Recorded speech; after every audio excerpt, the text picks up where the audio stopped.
everyone. Welcome to today's analysis of the Hindu. आज का अगर हेडलाइन देखें तो जो मनरेगा है उसके लिए एक नया पहले न्यूज़ में आ रहा था कि उसका नाम चेंज कर रहे हैं। अभी ये पूरा स्कीम को ही लगभग चेंज कर दिया है। इसका नाम रखे हैं विकसित भारत गारंटी फॉर रोजगार एंड आजीविका मिशन। तो अब लग रहा है हर चीज़ में विकसित भारत रहेगा हर स्कीम में। इसमें क्या किए हैं, सबसे पहले तो राइट बेस्ड एम्प्लॉयमेंट क्या है, तो राइट टू वर्क था कि आपको 100 डेज गारंटीड रहता था, उसको अब सप्लाई ड्रिवन कर दिए हैं कि जितना पैसा रहेगा उस हिसाब से आपको उतना ही दिया जाएगा। प्लस अगर एग्रीकल्चर का पीक सीजन है तो आपको उस समय जॉब नहीं दिया जाएगा। 100 डेज को बढ़ा के 125 डेज कर दिया गया है। वो तो बस कहने का है। और बजट में कैप कर दिया है। पहले फ्लेक्सिबल बजट होता था कि जितना डिमांड रहता था उस हिसाब से फिर से उसको और ग्रांट दे दिया जाता था। और पहले ईयर राउंड होता था, अब सीजनल पॉज हो जाएगा। तो इस और एक जो सबसे बड़ा चेंज है वो पहले स्टेट में 90-10 का था। 10% स्टेट्स देते थे, 90% सेंटर देता था। अब 60% सेंटर देगा, 40% स्टेट्स देंगे। तो मेजर ओवरहाउल हो गया है स्कीम का। अभी बिल है, पास हो ही जाएगा। Bill to allow private sector to make run nuclear power plants. Shanti bill लाए हैं ये लोग कि जो आज अभी तक जो न्यूक्लियर पावर प्लांट्स था, न्यूक्लियर एनर्जी था इंडिया में, उसको केवल गवर्नमेंट सेक्टर वो अलाउड था। अभी उसमें अलाउ कर रहे हैं प्राइवेट सेक्टर को। तो और एक ये है, कल आया था न्यूज़ में कि जो हायर एजुकेशन के इंस्टीट्यूट्स हैं उसको एक नया बॉडी बना रहे हैं। उसका बिल का एक्ट था कि विकसित भारत शिक्षा अधिष्ठान बिल, ये भी चेंज कर दिया है, जैसे यूजीसी को और जो जिसको जेपीसी में भेजे हैं। ये एक न्यूज़ देखिए कि trade deficit falls to $6.6 billion in November. तो इसमें आपको पहले भी डिस्कस कर चुके हैं कि balance of payment, capital account, current account और करंट अकाउंट डेफिसिट, ये सब आपको पता रहना चाहिए। इस टॉपिक से यूपीएससी बहुत सवाल पूछता है। फिर डिप्रिसिएशन होगा तो क्या होगा, अप्रिसिएशन होगा तो क्या होगा, ये सब आपको पता रहना चाहिए। आज का जो एडिटोरियल है वो मेरे को यूपीएससी के हिसाब से काम का नहीं लगा। एक तो मैसेकर हुआ है सिडनी में, कल न्यूज़ आया था, और उसमें एंटी सेमिटिज्म के ऊपर था। तो मेरे को यूपीएससी के हिसाब से इम्पोर्टेंट नहीं लग रहा। फिर एक पोल पोजीशन है यूडीएफ लोकल पंचायत में, केरला में अच्छा परफॉर्म किया है, तो उस पर है, वो भी मेरे को उतना इम्पोर्टेंट नहीं लगा। जो मेरे को इम्पोर्टेंट लगा वो ये था, restoring the menace of unfettered discretion. Restore करना मतलब किसी चीज़ को वापस स्थापित करना। मेनेस मतलब कि जो कोई बुरा चीज़ होता है उसको मेनेस बोलते हैं। अनफेटर्ड डिस्क्रिशन मतलब कोई अनचेंड डिस्क्रिशन, मतलब यहाँ पे गवर्नर के डिस्क्रिशन का बात है। ये सारा जो आर्टिकल है, ये इसमें दो चीज़ आपको जानना है। पहला है कि अप्रैल में आया था एक decision, state of Tamil Nadu versus governor of Tamil Nadu, और अभी जो 16 प्रेसिडेंशियल रेफरेंस हुआ है उसमें क्या हुआ है। तो ये आर्टिकल समझने के लिए आपको स्टेट ऑफ तमिलनाडु वाला केस समझना पड़ेगा। उसमें क्या था बेसिकली कि तमिलनाडु का जो लेजिस्लेचर है वो लगभग 12 बिल्स वो पास किया था, जो वहाँ के जो गवर्नर थे उसको पास नहीं कर रहे, उसको एसेंट नहीं दे रहे थे। तो ये लोग चले गए थे सुप्रीम कोर्ट। सुप्रीम कोर्ट में जजमेंट आया, उन्होंने बोला कि कुछ टाइमलाइंस दिया। पहले देखते हैं वो आर्टिकल कौन सा है। जैसे आर्टिकल 200 ऑफ द कॉन्स्टिट्यूशन, आप ध्यान दीजिए, accent to bills.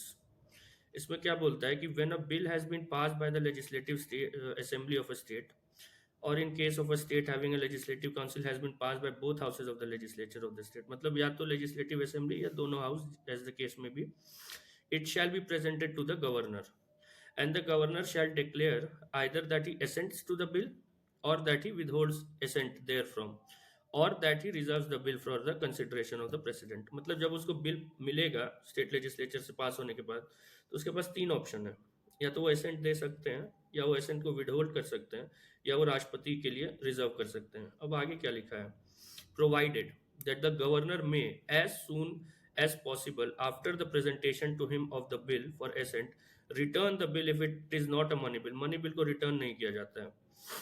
together with a message requesting that the house or houses will reconsider the bill or any specified provisions thereof, and in particular will consider the desirability of introducing any such amendments as he may recommend in his message. मतलब as soon as possible, ये term जो है ना यही controversy create कर रहा है। As soon as possible क्या है कि एज सुन एज पॉसिबल जब वो बोल दिए कि हाँ अ, अब उनका डिसीजन आ गया है कि या तो एसेंट दे रहे हैं, विदहोल्ड कर रहे हैं, जो भी है वो वापस भेज रहे हैं रिकंसिडरेशन के लिए, तो एज सुन एज पॉसिबल वो अपना रिकमेंडेशन के साथ लेजिस्लेचर को वापस भेजते हैं कि इसको रिकंसिडर किया जाए। और उसके बाद लिखता है when a bill is so return, जब लेजिस्लेचर ने उसको कंसिडर कर लिया, रिकंसिडर कर लिया, when a bill is so return, उसके बाद फिर से वो बिल आ गया गवर्नर के पास, the house or houses shall reconsider the bill according, and if the bill is passed again by the house or houses with or without amendment, मतलब जरूरी नहीं है कि उन्होंने जो अमेंडमेंट दिया है उसको माना जाए, and presented to the governor for assent, governor shall not withhold assent therefrom. यहाँ तो लिखा हुआ है कि ही विल नॉट, ही शैल मतलब होता है उसको करना पड़ेगा। Provided further that the governor shall not assent to but shall reserve for consideration of the president any bill, opinion of the governor would if, मतलब हाई कोर्ट के ऊपर अगर पावर्स को, बेसिकली क्या कहना चाह रहा है कि एक बार जब हाउस से बिल पास होता है उसके बाद जब गवर्नर के पास जाता है तो गवर्नर के पास तीन ऑप्शन है, या तो वो एसेंट दे दे, विदहोल्ड कर दे, या राष्ट्रपति के लिए रिजर्व कर दे। अगर एज सुन एज पॉसिबल, जितना जल्दी हो सके वो बिल को रिटर्न करेंगे अगर वो एसेंट नहीं दे रहे हैं, और अपना रिकमेंडेशन देंगे कि या तो बिल को फिर से रिकंसिडर किया जाए, किसी पार्ट को रिकंसिडर किया जाए, स्टेट लेजिस्लेचर उसको रिकंसिडर करती है, अमेंड करती है, अमेंड नहीं करती है, फिर से जब आता है तो उसको एसेंट देना पड़ेगा। अब यहाँ पे क्या कर रहे थे, एक जो मैटर था कि ये जो एज सुन एज पॉसिबल, तो वो डिले किए जा रहे थे। वहाँ पे गवर्नर का टीएन रवि नाम था शायद, ये आप लोग चेक करिएगा, मेरे को गवर्नर का नाम श्योर नहीं है। वो जो गवर्नर थे वो एसेंट एसेंट नहीं दे रहे थे, और फिर जब वापस रिकंसिडर करके फिर से बिल आया तो राष्ट्रपति के पास भेज दिया। तो यहाँ पे तो लिखा हुआ है कि governor shall not withhold assent therefrom, तो ये कंट्रोवर्सी कर रहा था। मेन कंट्रोवर्सी था एज सुन एज पॉसिबल में कि कितना जल्दी देना है। तो उस पे state of Tamil Nadu versus governor of Tamil Nadu ने में कुछ टाइमलाइंस फिक्स किया सुप्रीम कोर्ट ने। पहला कि अगर आप विदहोल्ड कर रहे हैं एसेंट या रिजर्व कर रहे हैं प्रेसिडेंट के लिए on advice of COM, council of minister ने एडवाइस किया, तो आप 3 महीने में आपको ये काम करना है। आप अगेंस्ट एडवाइस ऑफ सीओएम के विदहोल्ड कर रहे हैं तो भी आपको 3 महीने में करना है। आप अगर राष्ट्रपति के लिए रिजर्व कर रहे हैं तो भी आपको 3 महीने में करना है। और अगर रिकंसिडर्ड बिल है, मतलब हाउस आपके पास आया, हाउस से फिर हाउस में गया, फिर हाउस से आपके पास आया, तो 1 महीने में आपको करना है। और क्या लिखा है जजमेंट में कि आप एक बार जब आपने वापस भेज दिया और आपके पास दोबारा आ गया तो आप राष्ट्रपति के पास नहीं भेज सकते, आपको फिर उस पर एक्शन लेना है, आपको उसको एसेंट देना पड़ेगा। तो ये अपना था, स्टेट्स को लगा और सबको लगा कि अच्छा जजमेंट है। एक क्योंकि एक कॉन्स्टिट्यूशनल यहाँ पे कुछ लैक्यूना था, उसको फुलफिल किया था, वॉइड था, उसको सुप्रीम कोर्ट ने फिल किया। तो अब 16th रेफरेंस में क्या बोला, 16th रेफरेंस हुआ, इसको आपको पता होना चाहिए। ये जो होता है ये आर्टिकल 143 के तहत होता है।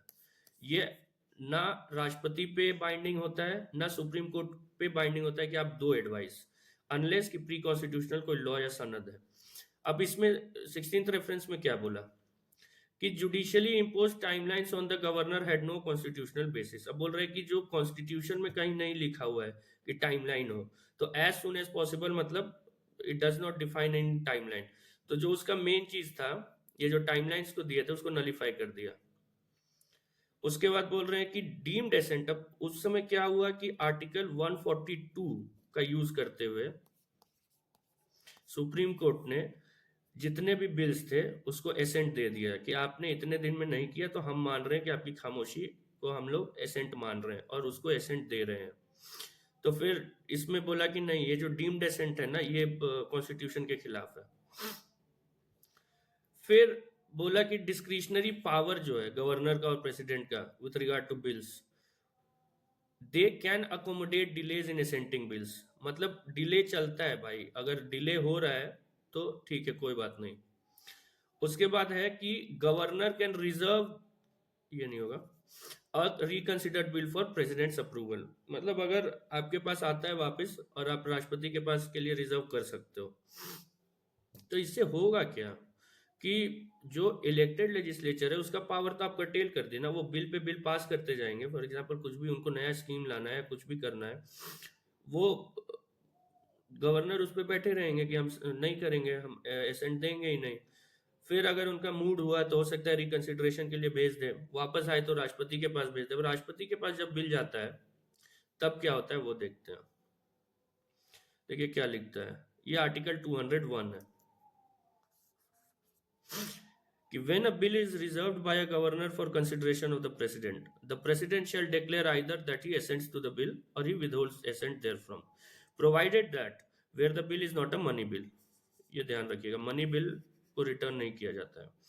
The president may direct the governor to return the bill to the house or as the case may be the houses of legislature of the state with a message as is mentioned in the first proviso to article 200, and when the bill is so returned the houses shall ये देखिए shall reconsider it accordingly within a period of 6 months from the date of receipt of such message, and if it is again passed by the house or houses with or without amendment it shall be presented again to the president for his consideration। यहाँ पे लिखा ही नहीं है कि इसको accent देना जरूरी है रिकंसिडर्ड बिल को या नहीं है, अगर देना है तो कितने दिन में देना है, लेकिन ये लिख दिया है कि हाँ हाउसेस को 6 महीने में आपको प्रेसिडेंट को रिटर्न करना है। तो ये तो अभी तक नहीं आया है, ये आर्टिकल 201 नहीं आया है उतना कॉन्फ्लिक्ट में। ये वाला जो मैटर है 200 वाला, आर्टिकल 200 वाला, सारा चक्कर इसी का है। तो सुप्रीम कोर्ट में 12 ऐसा कुछ, सुप्रीम कोर्ट में तमिलनाडु के का गवर्नमेंट गया कि भाई एसेंट नहीं दे रहे हैं, तो उसने एसेंट भी दे दिया और टाइमलाइन फिक्स कर दिया कि 3 महीना अगर आप प्रेसिडेंट के लिए रिजर्व कर रहे हैं या विदहोल्ड कर रहे हैं या COM के एडवाइस के अगेंस्ट जाके रिजर्व कर रहे हैं, तो 3 महीने के लिए का आपको टाइम है। अगर आपका रीपास्ड आपको बिल है तो आपको 1 महीना में देना पड़ेगा। और 16th रेफरेंस जब हुआ आर्टिकल 143 के तहत, तब सुप्रीम कोर्ट ने बोला कि जुडिशियली इम्पोज टाइमलाइन कॉन्स्टिट्यूशनल नहीं है, डीम्ड एसेंट नहीं हो सकता, डिस्क्रिशनरी पावर, एसेंट बिल करने में डिस्क्रिशनरी पावर है, it can accommodate delays, governor can reserve reconsidered bill for president's approval. तो अब वापस हम लोग वहीं पहुंच गए, जो एक सुप्रीम कोर्ट ने जो एक पॉजिटिव स्टेप लिया था कि गवर्नर्स को टाइमलाइन फिक्स किया था, उसको वापस से वहीं ले आए। देखिए ये वो नहीं है जो 143 के तहत होता है ना, ये ऑर्डर नहीं होता है, ये एक ओपिनियन है सुप्रीम कोर्ट का। तो जैसे यहाँ पे जो उस समय 16th रेफरेंस जो दिए हैं हमारे जो एक्स क्या former chief justice of India, वो क्या बोल रहे हैं, said in an interview that the advisory opinion does not overrule a judgment। ये बात सही है, वो जजमेंट है, ये एक एडवाइजरी ओपिनियन है, लेकिन ये इसको एक यूज किया जा सकता है ये बोलने के लिए कि देखिए भाई प्रेसिडेंशियल रेफरेंस में ये है। तो बेसिकली एक स्टेप आगे लिया और फिर एक स्टेप वापस ले लिया और वहीं पे हम लोग पहुंच गए हैं। अभी वही होने वाला है कि फिर से बिल्स को नहीं दिया जाएगा एसेंट और फिर कोई ना कोई स्टेट जाएगा सुप्रीम कोर्ट, इसमें कोर्ट का ही टाइम बर्बाद होगा और कुछ नहीं होने वाला। ये आर्टिकल आप लोग पढ़िएगा, ये अच्छा है, लेकिन आप तभी आपको ये समझ में आएगा जब आप state of Tamil Nadu versus governor of Tamil Nadu case आपको क्लियर होगा। उसके बाद ओमान विजिट, आपको पता है मोदी जी गए हैं, ओमान जा रहे हैं, इथियोपिया जा रहे हैं और जॉर्डन जा रहे हैं। तो उसमें मेरे को लगा आप लोग को मैप देख लेना चाहिए। देखिए जो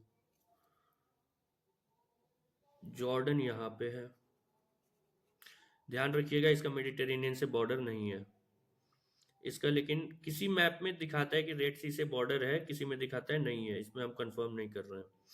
ये वाला पार्ट रेड सी है, ये जो यहाँ पे जो स्ट्रेट है इसको स्ट्रेट ऑफ हॉर्मुज बोलते हैं, सॉरी स्ट्रेट ऑफ हॉर्मुज नहीं, बाब एल मंदब बोलते हैं। ये पर्शियन गल्फ है, इसको बोलते हैं स्ट्रेट ऑफ हॉर्मुज। यहाँ से बहुत सारा तेल पास होता है और जब भी कुछ प्रॉब्लम होता है तो ईरान यहाँ पे अटैक करना चालू कर देता है। और मोदी जी गए हैं ओमान, इस एरिया को बोलते हैं गल्फ ऑफ ओमान। तो ये मैप आप लोग ध्यान में रखिएगा, red C, Persian gulf, Babal मंदब, straight of Hormuz और गल्फ ऑफ ओमान। उसके अलावा हम कल भी बोले थे, आप मेडिटेरेनियन सी भी देख लीजिएगा। मेडिटेरेनियन सी का जो नेबरिंग जो भी कंट्रीज है, कैस्पियन सी का और ब्लैक सी का। और इथियोपिया पे भी आप ध्यान रखिएगा कि वो लैंडलॉक्ड कंट्री है, वो सी, उसको सी लिंक नहीं है। तो और इसको आप पढ़ सकते हैं। ऐसे यूपीएससी ओमान पे तो कम ही चांस है कि ओमान पे पूछेगा, क्योंकि अगले जब तक प्री और मेंस होगा तब तक ढेर सारे कंट्रीज में जाएंगे अगर पूछना होगा तो। और इस बार का अगर आप आईआर का क्वेश्चन देखिएगा तो वो ओवरऑल एक पूछ रहे हैं अलग से ही, किसी कंट्री स्पेसिफिक नहीं पूछ रहे। अब्रॉड बेस्ड डेवलपमेंट मॉडल, ये जो जिन्होंने लिखा है आर्टिकल वो इकोनॉमिक कंसल्टेंट है to the government of Tamil Nadu. तो इन्होंने अच्छा अच्छा आर्टिकल, अच्छा अच्छा बात लिखा है तमिलनाडु के बारे में कि तमिलनाडु कैसे प्रोग्रेस कर रहा है इकोनॉमिकली, तो वो पढ़ने के लिए ठीक है। 1 in 6 people expose to conflict worldwide in 2025, इस पे कुछ डेटा दिया हुआ है, मोदी जी का ऐड है। Why were Indigo operations disrupted, इसमें पूरा एक्सप्लेन किया हुआ है कि वो एक लॉ आया या रूल आया, फिर रूल को वापस लिया गया, फिर क्या हुआ, उसके बाद क्या हुआ, तो ये सब है, मेरे को इम्पोर्टेंट नहीं लग रहा। Does India need to upgrade its bio security measures, ये वाला बायो सिक्योरिटी क्या होता है इस पे अभी बात करते हैं हम लोग। बायो सिक्योरिटी क्या होता है, इसको आर्टिकल में ही डिफाइन किया हुआ है। Biosecurity refers to the set of practices and systems designed to deter intentional misuse of biological agents, toxins और technologies. Biological agents, toxin या technologies क्या हुआ कि आप किसी कंट्री में जाते हो और आप वहाँ पे कोई बैक्टीरिया या वायरस को स्प्रेड कर देते हो जिससे बीमारी फैलता है, तो वो होता है बायो वेपन। और उससे अगर आप अपने आप को प्रोटेक्ट करते हो तो उसको बोलते हैं बायो सिक्योरिटी। और एक टर्म है बायो सेफ्टी। बायो सेफ्टी है बेसिकली कि आप जब लैब में किसी माइक्रो ऑर्गेनिज्म को या हार्मफुल किसी को आप यूज करते हो या उस पर एक्सपेरिमेंट करते हो तो उसको आप पैथोजेंस को आप लीक ना होने दें, आप उसको सेफली हैंडल करें, उसको बोलते हैं बायो सेफ्टी। तो एक हो गया बायो सिक्योरिटी, एक हो गया बायो सेफ्टी। बायो सिक्योरिटी उसके खिलाफ है, बायो वेपन बायोलॉजिकल वेपन्स के खिलाफ। बायो सेफ्टी बेसिकली है कि आप जब पैथोजेंस को हैंडल कर रहे हो लैब में तो आप उसको अच्छे से हैंडल करो। उसके बाद यहाँ पे एक टर्म है, देखिए बायोटेक्नोलॉजीज। बायोटेक्नोलॉजी पेपर 3 के लिए बहुत इंपॉर्टेंट है, जीएस पेपर 3 के लिए। बायोटेक्नोलॉजी क्या होता है, आप जो भी बायोलॉजिकल प्रोसेसेस हैं, जैसे कोई लिविंग ऑर्गेनिज्म हो गया या उनका जो बिल्ट है, उनका जो प्लांट्स हो गया, ये हो गया, उसका अगर आप टेक्नोलॉजी के बेस के तौर पे यूज करते हो तो उसको बोलते हैं बायोटेक्नोलॉजी। जो इसका बेस्ट एग्जांपल अभी जो चल रहा है वो है जीन एडिटिंग। जीन एडिटिंग में आप क्या करते हो कि आपके पास एक डीएनए का होता है पूरा जो भी स्ट्रक्चर है, उसमें आप एक पर्टिकुलर जीन को पकड़ते हो। जैसे फॉर एग्जांपल जैसे इंसुलिन प्रोड्यूस करते हैं, उसमें क्या करते हैं कि बॉडी में एक जीन है जो इंसुलिन प्रोड्यूस करते हैं को कोड करता है कि हाँ इससे इंसुलिन तो उस जीन को लेते हैं और कोई बैक्टीरिया लेते हैं, उसमें उस जीन को उसके डीएनए में उस जीन को इम्प्लांट करते हैं। उसके बाद वो बैक्टीरिया को रिप्रोड्यूस करने देते हैं। अब वो इंसुलिन भी प्रोड्यूस कर रहा है अपने बॉडी में, क्यों? क्योंकि उसके पास अब वो जीन है कि वो इंसुलिन प्रोड्यूस करेगा। फिर उसने जो इंसुलिन प्रोड्यूस किया है उसको एक्सट्रैक्ट करके उसको मतलब इतना सेफ बनाते हैं कि वो इंसानों में इंजेक्ट किया जा सके और उसके बाद इंसुलिन जो इंजेक्शन होता है वो। दूसरा एग्जाम्पल है जो आप जैसे फॉर एग्जाम्पल बीटी कॉटन है, उसमें पेस्ट रेजिस्टेंस के लिए, ड्रॉट रेजिस्टेंस के लिए, ये सब के लिए जीन एडिटिंग होता है। अभी एचआईवी के लिए यूज हो रहा है, तो वो सब जीन एडिटिंग के थ्रू हो रहा है, उसको बोलेंगे बायोटेक्नोलॉजी। ये बहुत इंपॉर्टेंट टॉपिक है, आप अच्छे से इसको कवर करिएगा। क्या चैलेंजेस हैं, क्या क्या इश्यूज हैं। अभी एक धारा DMH 11 धारा मस्टर्ड हाइब्रिड 11 पे चल रहा है, वो जेनेटिकली इंजीनियर्ड क्रॉप में, तो वो सब आप ध्यान में रखिएगा। इसमें एक और टर्म है आर्टिकल में, वो है रिकॉम्बिनेंट डीएनए। रिकॉम्बिनेंट डीएनए में भी, जैसे अभी हम इंसुलिन का एग्जांपल दिए, वो भी रिकॉम्बिनेंट डीएनए क्या है कि आप किसी भी जीन में, किसी भी डीएनए में अगर फॉरेन डीएनए को का कोई पार्ट वो करते हो, इनकॉर्पोरेट करते हो, इंट्रोड्यूस करते हो, तो उसको बोलते हैं रिकॉम्बिनेंट डीएनए। जैसे इंसुलिन का हम बताएं कि, या फिर क्या करेंगे, जैसे बीटी कॉटन है, उसमें क्या किया कि नॉर्मल कॉटन का वो है, उसका डीएनए है, उसमें उसको जो डिजायरेबल ट्रेट है उस बैक्टीरिया को पकड़ा, उससे वो जीन निकाला और उसको उस कॉटन के डीएनए में डाल दिया और उसको फिर उगने दिया, बढ़ने दिया, और उसको फिर रिप्रोड्यूस कर करके वो स्प्रेड हो गया कि हाँ अब यही कॉटन यूज हो रहा है। तो उसको बोलते हैं रिकॉम्बिनेंट डीएनए, कि आप नॉर्मल एक डीएनए में, किसी ऑर्गेनिज्म के डीएनए में अगर आप फॉरेन जीन को इंट्रोड्यूस करते हो तो उसको बोलते हैं रिकॉम्बिनेंट डीएनए। ये बनते हैं लैब्स में, ये नेचुरल नहीं होते हैं। उसके बाद जो इसमें मेन जो टॉपिक है वो है बायोलॉजिकल वेपन्स कन्वेंशन। ये पहले भी हम लोग कुछ दिन पहले डिस्कस किए थे। ये 1975 में साइन हुआ था, मैं फोर्स में आया था। ये बायोलॉजिकल वेपन्स को बैन करता है और जो एग्जिस्टिंग बायोलॉजिकल वेपन्स है उसको डिस्ट्रॉय भी करता है। इंडिया इसका सिग्नेटरी है। अब यहाँ पे अगर आप देखिएगा इस पार्ट में, तो एक टर्म है रिसिन।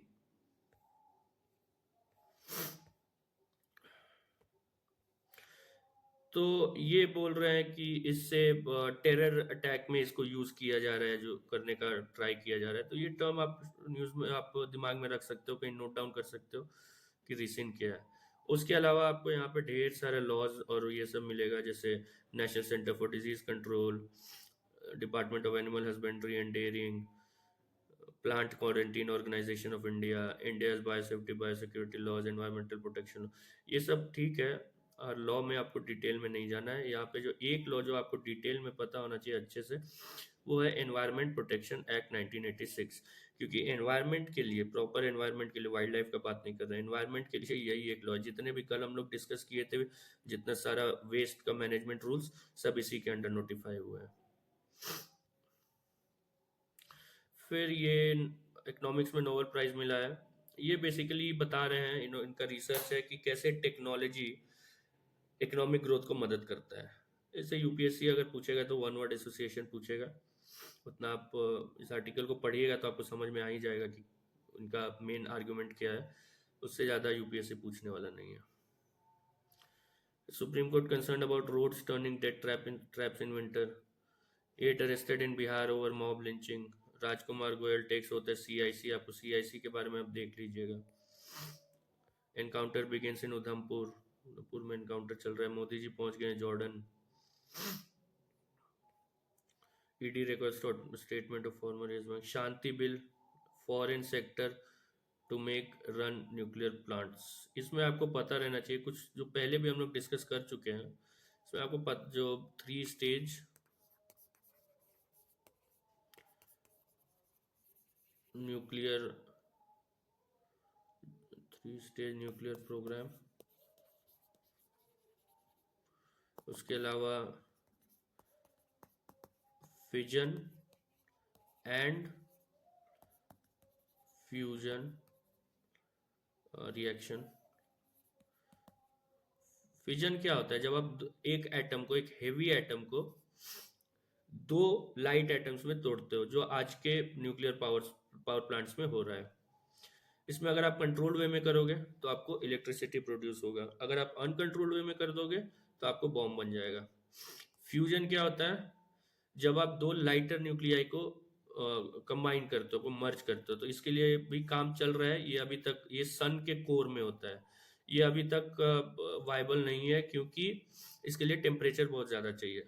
तो इस पे काम हो रहा है। अगर फ्यूजन एनर्जी हम लोग प्रोड्यूस कर लेते हैं तो बहुत ज़्यादा अच्छा रहेगा। चाइना इसमें बहुत आगे जा रहा है, उसका अपना टोकामाक डिवाइस है। उसके अलावा आपको पता रहना चाहिए न्यूक्लियर पावर प्लांट्स इंडिया में कहाँ कहाँ है, किस स्टेट में, आपको मैप पे याद रहना चाहिए। तो इस न्यूज़ में तो मेरे को यही इंपॉर्टेंट लग रहा है। शांति बिल आप देखिएगा, जब आएगा, एक्ट बनेगा, उसमें क्या है आएगा, हिंदू में हम लोग डिस्कस करेंगे। Interim bail to journalist, SIR process based on constitutional framework बोल रहे हैं हमारे मंत्री साहब बीजेपी पीयूष गोयल। अब देखिए, कांग्रेस ने कल कहीं रैली किया परसों, और उसमें नारा लग गया, मोदी तेरी कब्र खुदेगी, आज नहीं तो कल खुदेगी। इट इज बैड, वेरी, मतलब प्रधानमंत्री के बारे में ऐसा नहीं बोलना चाहिए। उसके ऊपर इन्होंने एडजर्न कर दिया। अब किसको आप ब्लेम करोगे? आर्मी सेलिब्रेट्स, अब विजय दिवस हो रहा है 1971 में जो इंडिया ने पाकिस्तान के 2 टुकड़े कर दिए थे। Why full audio clip on Manipur. अब वहाँ के CM पे आरोप लग रहा है कि आपने इंस्टिगेट किया था, राइट। ये हमारे नए वर्किंग प्रेसिडेंट बने हैं भाजपा के, Sanjay sir argument BJP. India can not afford to pollute its way to prosperity, AICC experts. ये सब न्यूज़ देखिए, हेडलाइन सबका पढ़ा करिए। Attracting youth to classical, AR Rahman ने कहीं पे इनॉग्रेट किया, उसमें बोले हैं heavy fog disrupt flight, NIA charges for reality. Unemploy, ये वाला देखिए, ये वाला इंपॉर्टेंट है। Unemployment rate dips to 4.7% in November, ये बोल रहा है PLFS, periodic labour force survey. इसमें आपको कुछ टर्म्स दिमाग में रहना चाहिए। पहले तो अनएम्प्लॉयमेंट रेट क्या होता है, तो आप नंबर ऑफ अनएम्प्लॉयड होगा, कुछ लोग होंगे जो अनएम्प्लॉयड हैं, divided by labour force into 100। अब लेबर फोर्स क्या होता है? लेबर फोर्स होता है जो एम्प्लॉयड है प्लस अनएम्प्लॉयड है। एम्प्लॉयड कौन है? Who are able to work, willing to work and at the existing wages, वो एम्प्लॉयड होते हैं, वो लेबर फोर्स में आते हैं। एम्प्लॉयड प्लस अनएम्प्लॉयड, तो अनएम्प्लॉयमेंट रेट के लिए number of unemployed divided by labour force into 100। Labour force participation rate क्या होता है? ये टर्म बहुत न्यूज़ में रहता है। लेबर के महिलाओं का बढ़ गया तो पुरुष का और बढ़ गया, तो ये न्यूज़ में रहता है लेबर फोर्स पार्टिसिपेशन रेट। इसमें आप लेबर फोर्स लेते हो जो एम्प्लॉयड है, अनएम्प्लॉयड। अनएम्प्लॉयड मतलब जो हु आर सीकिंग, मतलब जो जॉब ढूंढ रहे हैं। अगर जैसे आप जॉब नहीं कर, कोई बंदा है जो जॉब नहीं कर रहा है और वो बोले कि मेरे को करना भी नहीं है जॉब, तो वो अनएम्प्लॉयड नहीं है। अनएम्प्लॉयड वही है जो जॉब को ढूंढ रहा है। आप लेबर फोर्स को लोगे, मतलब एम्प्लॉयड प्लस अनएम्प्लॉयड को, उसको डिवाइड करोगे वर्किंग एज पॉपुलेशन से। यूजुअली 15 to 59 देखते हैं, कोई 15 से 64 भी यूज करता है। तो आप लेबर फोर्स लोगे divided by working age population लोगे और इंटू 100 कर। इंटू 100 क्यों कर रहे हैं? परसेंटेज निकालने के लिए। एक होता है वर्कर पॉपुलेशन रेशियो, वो क्या होता है कि टोटल नंबर ऑफ वर्कर्स, ये बेसिकली है एम्प्लॉयड। जो लोग भी एम्प्लॉयड है ना, उसको डिवाइड कर दीजिए टोटल पॉपुलेशन से इंटू 100। अब देखिए, अगर टोटल ये अगर वर्कर पॉपुलेशन कम होगा तो इसका मतलब क्या है कि कम लोग काम कर रहे हैं और ज्यादा लोग आराम कर रहे हैं, तो ये गलत है। वर्कर पॉपुलेशन रेशियो ज्यादा होना चाहिए, LFPR भी ज्यादा होना चाहिए, ज्यादा लोग एम्प्लॉयड होने चाहिए और ज्यादा लोग काम ढूंढ रहे होने चाहिए। अनएम्प्लॉयमेंट रेट कम होना चाहिए। इसमें जो हमारा जिसने इंट्रोड्यूस किया है वो है PLFS, periodic labour force survey. ये NSO निकालता है, national statistical office.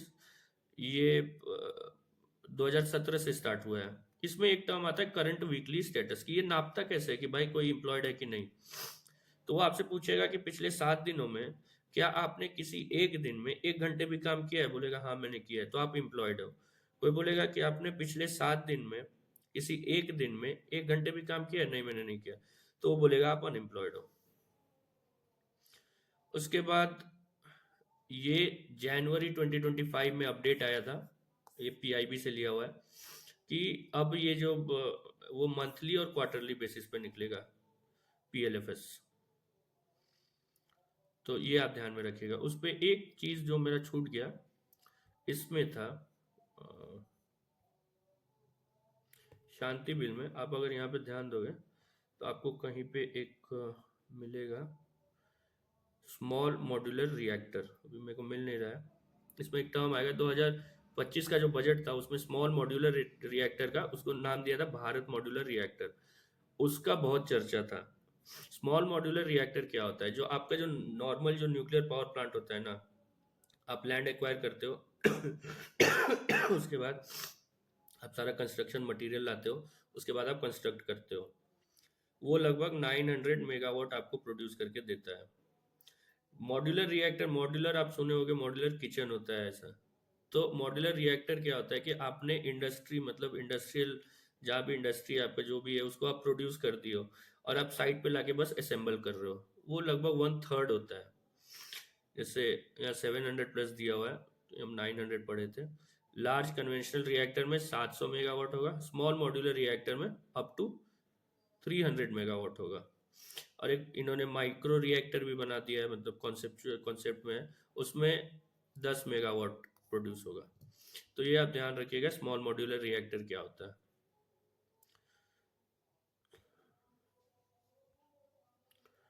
Supreme court grants interim bill to journalist, ये सब तो देख लिया।